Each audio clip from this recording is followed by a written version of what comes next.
Good morning বন্ধু বান্ধৱীসকল, আপোনালোক সকলোকে অসমীয়া ডেইলি ৰাশিফল চেনেললৈ স্বাগতম জনাইছোঁ। আজি সোমবাৰ 2024 ছেপ্টেম্বৰ মাহৰ 9 তাৰিখ আৰু অসমীয়া ভাদ মাহৰ 23 তাৰিখ।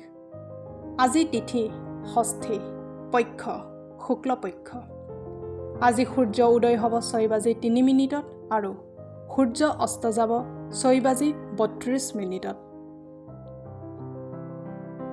এতিয়া আহিছোঁ ৰাশিফলসমূহলৈ। মেষ ৰাশি। মেষ ৰাশিৰ জাতক জাতিকাসকলৰ আজি স্বাস্থ্য ভালে থাকিব। ভাই ভনীৰ সহায়ত অৰ্থ লাভৰ পূৰ্ণ আশংকা আছে। নিজৰ ভাই ভনীৰ উপদেশ লওক। পঢ়া শুনাত কম ৰুচি থকা হেতু আপোনাৰ সন্তানে আপোনাক নিৰাশ কৰিব পাৰে। প্ৰেম আৰু ৰোমাঞ্চে আপোনাক সুখী আৰু আনন্দিত কৰি ৰাখিব। ডাঙৰ উদ্যোগপতিৰ লগত ভাগিদাৰ হ'লে আপোনাৰ ব্যৱসায়ত লাভজনক স্থিতি আহিব। আজি খালী সময়খিনি কোনোবা নিবনুৱাৰ বাবে শেষ হ'ব পাৰে। আজি আপুনি নিজৰ জীৱনসংগীৰ লগত বহুত ঘনিষ্ঠ কথা বতৰা আদান প্ৰদান কৰিব। মদ্যপান কৰিলে আপোনাৰ মংগল আপোনাৰ পৰা ৰুষ্ট হৈ যায়। সেইবাবে সুখী জীৱনৰ হেঁপাহ থাকিলে মদ্যপান পৰিহাৰ কৰক। এতিয়া আহিছোঁ বৃষ ৰাশিলৈ। বৃষ ৰাশিৰ জাতক জাতিকাসকলৰ জীৱনত আৰু এটা উদাৰ ভাৱ থাকিব। আপোনাৰ অৱস্থাৰ অভিযোগ কৰি তাত দুখী হৈ কোনো এটা কাম আপোনাৰ সিদ্ধ নহ'ব। এই অধিক পোৱাৰ মনোভাৱ আপুনি বাদ দিয়াটো ভাল হ'ব, কাৰণ এইটোৱে আপোনাৰ জীৱনৰ সুগন্ধি বিনষ্ট কৰিব আৰু সন্তুষ্টতাৰে ভৰা জীৱনৰ আশা ভংগ কৰি দিব। বাকী থকা ধন আপুনি ঘূৰাই পাব আৰু আপোনাৰ বৰ্তমানৰ অৱস্থাত শুধৰণি হ'ব। সন্তানক সিহঁতৰ লগত জড়িত বিষয়বোৰত সহায় কৰাটো আৱশ্যকীয়। বিনা কাৰণৰ সন্দেহ সম্বন্ধ বেয়া কৰাত অৰিহণা যোগায়। আপোনাকো আপোনাৰ প্ৰেমিকাৰ ওপৰত সন্দেহ কৰিব নালাগে। যদি কিবা কথা লৈ আপোনাৰ মনত তেখেতক লৈ সংশয় হৈছে, তেন্তে তেখেতৰ লগত বহি এই কথা সমাধান কৰিব চেষ্টা কৰক। আজিৰ দিন হ'ল ভাল প্ৰদৰ্শন কৰাৰ আৰু বিশেষ কাম কৰাৰ। আজি আপুনি নতুন চিন্তাধাৰাৰে পৰিপূৰ্ণ হ'ব আৰু যি কামেই কৰিবৰ বাবে পচন্দ কৰিব তাতেই আপুনি প্ৰয়োজনতকৈ অধিক লাভ পাব। আপোনাৰ বৈবাহিক জীৱনৰ সকলো সুখ যেন নোহোৱা হৈ গৈছে। আপোনাৰ জীৱনসংগীৰ লগত কথা পাতক আৰু কিছু জীৱনদায়িনী পৰিকল্পনা তৈয়াৰ কৰক। গা ধোৱা পানীৰ লগত হালধি আৰু গাখীৰ মিহলি কৰি লৈ গা ধুৱক। এনে কৰিলে পাৰিবাৰিক জীৱনত সুখ প্ৰাপ্তি হ'ব। এতিয়া আহিছোঁ মিথুন ৰাশিলৈ। মিথুন ৰাশিৰ জাতক জাতিকাসকলে নিজৰ ভাৱনাত বিশেষকৈ খঙক নিয়ন্ত্ৰণ ৰাখক। আজি আপুনি ঘৰৰ বয়োজ্যেষ্ঠজনৰ পৰা আৰ্থিক উপদেশ ল'ব পাৰে আৰু সেই উপদেশ শিৰোধাৰ্য কৰি জীৱনত আগবাঢ়িব পাৰে। কোনোবা বয়োজ্যেষ্ঠ আত্মীয়ক তেখেতৰ নিজৰ সমস্যাসমূহত সহায় কৰি আপুনি তেখেতৰ আশীৰ্বাদ লাভ কৰিব। যদিও প্ৰেমৰ দিশত নিৰাশা হাতত লাগিব পাৰে, কিন্তু ভাঙি নপৰিব, কাৰণ শেষত গৈ জয় সঁচা প্ৰেমৰে হয়। আজিৰ দিনাখন আপোনাৰ কঠোৰ পৰিশ্ৰম ফলদায়ক সিদ্ধ হ'ব। আপোনাৰ আকৰ্ষণীয় আৰু চুম্বকীয় ব্যক্তিত্বই সকলো ব্যক্তিকে আপোনাৰ পিনে আকৰ্ষণ কৰিব। আপুনি আপোনাৰ জীৱনসংগীৰ পৰা অলপ কম যত্ন লাভ কৰা যেন অনুভৱ কৰিব, কিন্তু দিনৰ শেষত আপুনি অনুভৱ কৰিব যে তেখেতে আপোনাৰ বাবে কিবা কিবি কৰোঁতে ব্যস্ত আছিল। তেতেলী গছত সদায় পানী দিলে আপোনাৰ স্বাস্থ্যৰ উন্নতি হ'ব। এতিয়া আহিছোঁ কৰ্কট ৰাশিলৈ। কৰ্কট ৰাশিৰ জাতক জাতিকাসকলৰ অৱসৰ সময়ত আনন্দ কৰিব পাৰিব। যদি আপুনি বিবাহিত তেন্তে নিজৰ সন্তানৰ ওপৰত বিশেষ ধ্যান দিয়ক। যদি আপুনি এনেকুৱা নকৰে তেন্তে সিহঁতৰ স্বাস্থ্য বেয়া হ'ব পাৰে আৰু ফলস্বৰূপে আপোনাৰ বহুত অৰ্থ ব্যয় হ'ব পাৰে। আপোনাৰ পৰিয়ালক পৰ্যাপ্ত সময় প্ৰদান কৰক। সিহঁতক অনুভৱ কৰক যে আপুনি সঁচাকৈয়ে মৰম কৰে। সিহঁতৰ লগত অধিক সময় অতিবাহিত কৰক আৰু অভিযোগ তথা অভিমান কৰিব সুযোগ নিদিব। আপোনাৰ চকু পানী মচিবলৈ কোনোবা বিশেষ বন্ধু আপোনাৰ কাষত আহিব পাৰে। আপুনি আজি এনে এক পৰিযোজনা সম্পূৰ্ণ কৰি স্বস্তিৰ নিশ্বাস ল'ব, যি কাম আপুনি বহুত দিন আগতে আৰম্ভ কৰিছিল। এইটো এনেকুৱা এটা দিন যিদিনা আপুনি নিজকে সময় দিব বিচাৰে কিন্তু সময় উলিয়াব নোৱাৰে।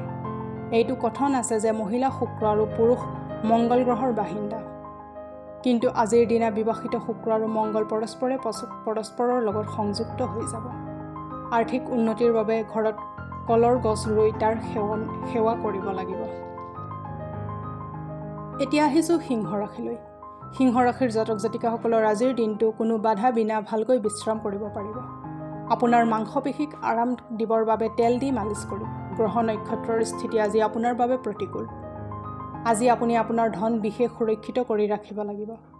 যিমান আপুনি ভাবি আছিল আপোনাৰ ভাইটি তাতকৈ অধিক সহায়কাৰী হিচাপে প্ৰমাণ হ'ব। আজি আপোনাৰ প্ৰেমৰ মিঠা জীৱনত বিয়পি পৰা চাব। আপুনি অনুভৱ কৰিব যে আপোনাৰ সৃজনাত্মক গুণ ক'ৰবাত যেন হেৰাই গৈছে আৰু নিৰ্ণয় লওঁতে আপুনি আজি বহুত সমস্যাৰ সন্মুখীন হ'ব। আজি আপোনাৰ ওচৰত মন পচন্দৰ লোকসকলক লগ কৰিবৰ বাবে আৰু নিজৰ মনোকামনাসমূহ পূৰণ কৰিবলৈ পৰ্যাপ্ত সময় আছে। আজি বিবাহৰ পিনেদি চালে সকলোবোৰ বস্তু আজি আপোনাৰ দিশে ধাৱমান হোৱা পৰিলক্ষিত হ'ব। ভাল কেৰিয়াৰ গঢ়িবৰ বাবে ঘৰৰ মাজে মজিয়াত থকা কেঁচা ঠাইডোখৰত তুলসী গছ ৰুই তাৰ প্ৰতিপালন কৰক। এতিয়া আহিছোঁ কন্যা ৰাশিলৈ। কন্যা ৰাশিৰ জাতক জাতিকাসকলৰ শাৰীৰিক অৱস্থা অধিক ভাললৈ আহিব যদিহে আপুনি নিজৰ সমস্যাসমূহ অন্যৰ লগত ভাগ বতৰা কৰে। কিন্তু মনত ৰাখিব যে এইবোৰ যদি আপুনি অৱহেলা কৰে তেন্তে পিছত আপোনাক অপকাৰ হ'ব পাৰে। মা দেউতাৰ সহায়ৰ বাবদ আপুনি আৰ্থিক লোকচানৰ পৰা বাহিৰ ওলাব পাৰিব। ঘৰত যিকোনো ধৰণৰ পৰিৱৰ্তন আনিবৰ বাবে আগতে নিজৰ বয়োজ্যেষ্ঠসকলৰ মতামত লওক, নহ'লে তেখেতসকলে আপোনাৰ ওপৰত খং কৰিব পাৰে। আজি হঠাৎ কাৰোবাৰ লগত ৰোমান্টিক সাক্ষাৎকাৰ হ'ব পাৰে। এই ৰাশিৰ ব্যৱসায়ীসকল আজি নিবিচাৰিলেও যাত্ৰা কৰিবলগীয়া হ'ব পাৰে। এই যাত্ৰা আপোনাক মানসিক অশান্তি দিব পাৰে। চাকৰি কৰি থকা লোকসকল আজি অফিচৰ যা তা কথাৰ পৰা বাচি থাকিব। আপুনি যদি বিচাৰে সমস্যাসমূহৰ হাঁহিমুখে সমাধান কৰিব আৰু অথবা তাৰ মাজত পৰি চিন্তিত হ'ব পাৰে। ইয়াৰ নিৰ্ণয় আপুনিয়ে ল'ব। আজিৰ দিনটো প্ৰকৃততে খুবেই ৰোমান্টিক। ভাল খোৱা বস্তু, ধুনীয়া সুগন্ধি আৰু সুখী বাতাবৰণৰ জৰিয়তে আপুনি আজি নিজৰ জীৱন লগৰীৰ লগত এটা ধুনীয়া সন্ধিয়া অতিবাহিত কৰিব পাৰিব। লোৰ পাত্ৰ দুখীয়া মানুহক দান কৰক। এনে কৰিলে পাৰিবাৰিক জীৱনত সুখ লাভ কৰিব। এতিয়া আহিছোঁ তুলা ৰাশিলৈ। তুলা ৰাশিৰ জাতক জাতিকাসকলে এই মানুহগৰাকীৰ কথা ভালকৈ মন দি শুনক। হ'ব পাৰে আপুনি জীৱনৰ বহুত সমস্যাৰ সমাধান লাভ কৰিব। আজি আপোনাৰ তাত পৰ্যাপ্ত পৰিমাণৰ অৰ্থৰ লগতে মনত শান্তিও থাকিব। শিশুসমূহে আপোনাৰ উপলব্ধিত গৰ্ব অনুভৱ কৰাব। আপোনাৰ প্ৰিয়জন আজি ৰোমান্টিক মুডত থাকিব। যদি আপুনি কিবা নতুন ব্যৱসায় আৰু যোজনা আৰম্ভ কৰাৰ কথা ভাবিছে তেন্তে অতি সোনকালে নিৰ্ণয় লওক। এইখিনি সময়ত আপোনাৰ নক্ষত্ৰ ভাল স্থিতিত আছে। আপুনি যি কৰিব বিচাৰে সেইপিনে পদক্ষেপ লওঁতে ভয় নাখাব। এই ৰাশিৰ জাতকসকল আজি ভাই ভনীৰ লগত ঘৰত চিনেমা অথবা খেল চাব পাৰে। এনে কৰিলে আপোনালোকৰ মাজত মৰম বাঢ়িব। যদি আপুনি অলপ চেষ্টা কৰে তেন্তে আপোনাৰ দিনটো আপোনাৰ বৈবাহিক জীৱনৰ সকলোতকৈ বিশেষ দিন হিচাপে পৰিগণিত হ'ব পাৰে। গংগাজল সেৱন কৰাটো স্বাস্থ্যৰ বাবে খুবেই লাভদায়ক হ'ব। এতিয়া আহিছোঁ বৃশ্চিক ৰাশিলৈ। বৃশ্চিক ৰাশিৰ জাতক জাতিকাসকলে আজি এটা সুখৰ দিন। আজি আপোনাৰ প্ৰত্যেকটো কাম আপোনাৰ মতে হ'ব। অৰ্থনৈতিক দিশত শক্তিশালী হোৱাৰ পূৰ্ণ সম্ভাৱনা আছে। যদি আপুনি কাৰোবাক পইচা ধাৰলৈ দিছিলে তেন্তে সেই পইচা ঘূৰাই পোৱাৰ সম্ভাৱনা আছে। এনেকুৱা কাম কৰক যিবোৰ কৰি আপুনি বহুত সুখ অনুভৱ কৰে। কিন্তু বেলেগৰ ভিতৰুৱা বিষয়ত হস্তক্ষেপ নকৰিব। আপোনাৰ প্ৰিয়জন আজি ৰোমান্টিক মুডত থাকিব। পৰিৱৰ্তিত সময়ৰ লগত চলিবৰ বাবে নতুন শৈলী আপোনাৰ কৰি লোৱাটো বহুত গুৰুত্বপূৰ্ণ। দিন বহুত ভাল। আজিৰ দিনত অলপ সময় উলিয়াই নিজৰ গুণ আৰু দোষবোৰ ভালকৈ চালি জাৰি চাওক। ইয়াৰ ফলত আপোনাৰ ব্যক্তিত্বত ধনাত্মক প্ৰভাৱ পৰিব। আপোনাৰ জীৱনসংগী আজি আপোনাৰ ওচৰলৈ আহি আপোনাক ধুনীয়াকৈ বুজাই দিব যে তেখেতৰ জীৱনত আপুনি কিমান মূল্যৱান হয়। এটা সুখী আৰু সমৃদ্ধিশালী পাৰিবাৰিক জীৱনৰ বাবে আহঁত গছত কেশৰৰ তিলক লগাব আৰু হালধীয়া সূতা বান্ধিব। এতিয়া আহিছোঁ ধনু ৰাশিলৈ। ধনু ৰাশিৰ জাতক জাতিকাসকলে ব্যস্ত দিনজোৰাৰ পিছতো স্বাস্থ্য ভাল থাকিব আৰু অতিৰিক্ত ধনসমূহ সুৰক্ষিত ঠাইত জমা কৰি ৰাখক, যি আহিব লগা সময়ত আপুনি আকৌ ঘূৰাই পাব পাৰে। সামাজিক উৎসৱত সহযোগ কৰাৰ এইটোৱেই আটাইতকৈ ভাল সুযোগ, যি আপোনাক প্ৰভাৱশালী ব্যক্তিৰ লগত সম্পৰ্ক টানিব। আজি আপুনি প্ৰেমপূৰ্ণ মনোভাৱত থাকিব। এইবাবে প্ৰিয়জনৰ লগত কিছু ভাল সময় অতিবাহিত কৰাৰ যোজনা বনাব পাৰে।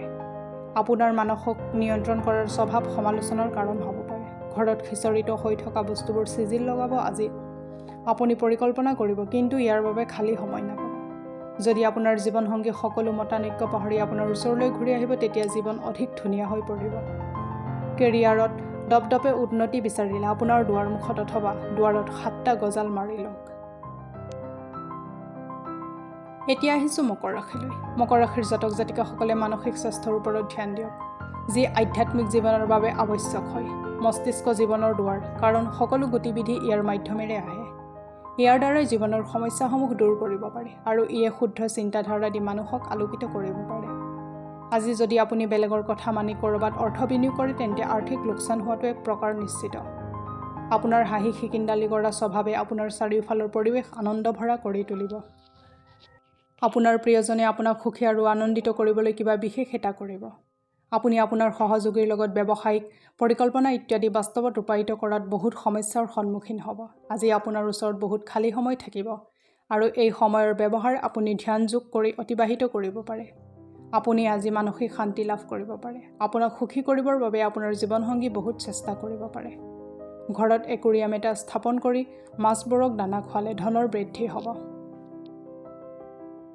এতিয়া আহিছোঁ কুম্ভ ৰাশিলৈ। কুম্ভ ৰাশিৰ জাতক জাতিকাসকলে ডিঙি বা কঁকালত অনাবৰতে বিষ হৈ থাকিব পাৰে আৰু ইয়াৰ ফলত আপুনি সমস্যা পাই থাকিব পাৰে। ইয়াক আপুনি অৱহেলা নকৰিব, বিশেষকৈ যেতিয়া আপুনি দুৰ্বলো অনুভৱ কৰিব। আজিৰ দিনা বিশ্ৰাম কৰাটো বহুত জৰুৰী। আজি কাৰ্যক্ষেত্ৰ অথবা ব্যৱসায়ত আপোনাৰ এটা সৰু অৱহেলাই আপোনাৰ আৰ্থিক লোকচান কৰাব পাৰে। বন্ধু সন্ধিয়া সময়ৰ বাবে এটা ভাল পৰিযোজনা বনাই আপোনাৰ দিন আৰু সুখী কৰি তুলিব। আপোনাৰ বন্ধুৰ লগত বহুত দিনৰ পিছত লগ কৰাৰ ভাৱনাই আপোনাৰ হৃদয়ত সুখৰ লহৰ আনিব পাৰে। যদি আপুনি পোনপটীয়াকৈ উত্তৰ নিদিয়ে তেন্তে আপোনাৰ সহযোগী বেয়া পাব পাৰে।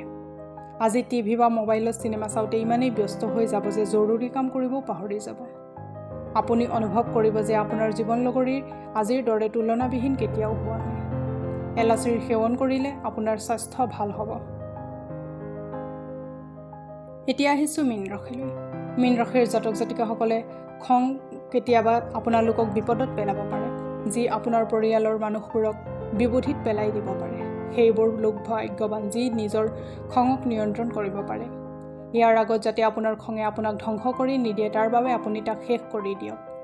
জীৱনৰ চকৰিটো সুচাৰুৰূপে চলিব বিচাৰিলে আপুনি ধনৰ বিষয়টোত বিশেষ মনোযোগ দিয়া দৰকাৰ।